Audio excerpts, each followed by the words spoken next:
Hello, hello, hello, family. This is Krishna Premadas, and Ari, I'll talk to you later. I'm getting a call in. So, self-respect, self-worth, really ties to the concept of judgment. We're so smart as humans. We have psychology, we have science, we have government, we have deep wisdom of the ages. We have books like the Bible, like the Bhagavad Gita, the Tantras. We have New Age. We have business modules. We have life coaches. We have flow coaches. We have all different kinds of gurus, priests, ministers, governments. There's a lot of information coming at us. How often, with our busy schedules and our responsibilities, which we're taught that we need to take responsibility for, and don't forget God and country, do we really check in with ourselves and our inner wisdom and our inner being? And we're worried about meditation practices. We're worried about the methods. The methods. We're worried about saying someone's a tweaker or that my substance and addiction is better than yours because I'm addicted to work and career and success. I might not be compassionate to people or very giving, but it's acceptable. I'm addicted to TV. I'm addicted to video games. I'm addicted to...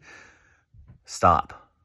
Stop blaming the drugs and the people and the pathology and the conditions and take ownership. Not only be responsible for your mistakes, but be responsible for the fact that if you hadn't made those mistakes, you wouldn't be the person you are today that is helping people, that's being patient, that's choosing kindness. So taking responsibility is also taking responsibility for your graces and the stuff that you were putting in your shadow that you judged as your character deflects, the selfishness, the envy, the anger, all have been used as fuel to get you here to unconditional love, compassion, and surrender, which isn't giving up. Because I always gave up. I always gave up on the girl I liked, the job I wanted, the career I wanted to explore, being the person that I feel like I truly am. I gave up on myself, and I abandoned myself. I rejected myself. I abused myself. Self-hate. But in that hate, because it's not the opposite of love, it's love with fear twisted in like a spider web. It's just a trapped heart, an aspect of me that I've been allowing to be defined by coming out of my wounds, that define myself from my wounds instead of refine myself, instead of using that angst, that fear, that frustration, that jealousy, that envy, that lust into luster, into appreciation, into gratitude, into this feeling of satisfaction. And satisfaction is not subject to what's going on outside me. What's going outside me is a representation of how I'm feeling with myself within and all the different aspects of me that want to be heard, considered, felt, understood, and wants to play. So I invite you guys all to play with yourselves, each other, and your reality the best you can, and whatever you're allowed to. And of course, your feelings are valid. Don't let your pathology, your feelings, your trauma, your reason, your excuses, your justification, your rationales, or your logic allow you to be a person that doesn't stop and consider themselves and others. But you can't consider others until you give time to yourself to be still, to not even be on this phone, to not even being creative and doing this video.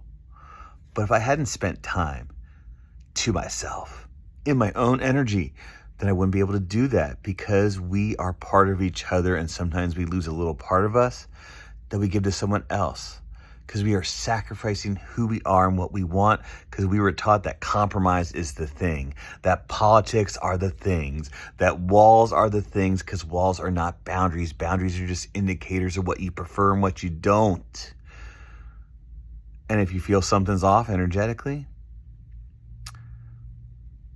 It's not always the other person, even if it's reflected or catalyst from them.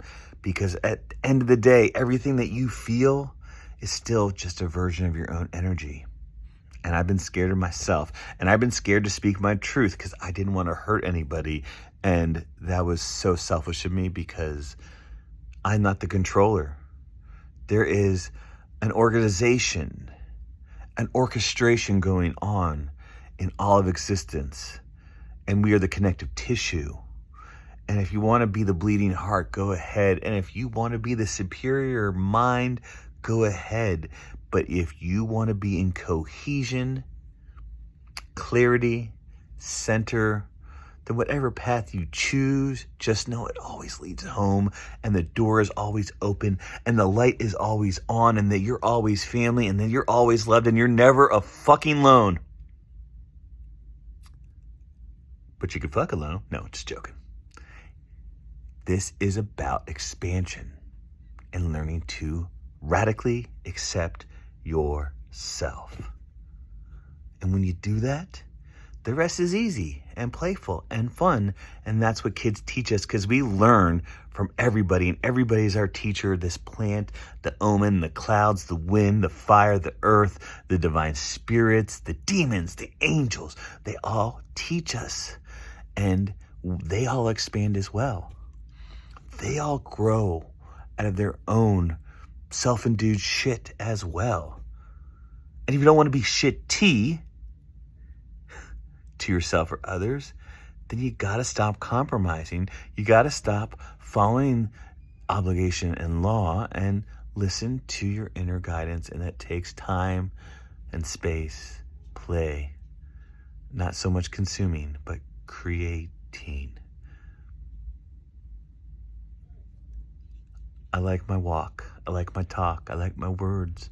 But if my energy isn't right, then this won't resonate. And if it is, let it infuse you with the information, the light, the love, the experience of me fucking up, making mistakes, and being judgy, knowing that all served me to be accepting, proficient, and compassionate.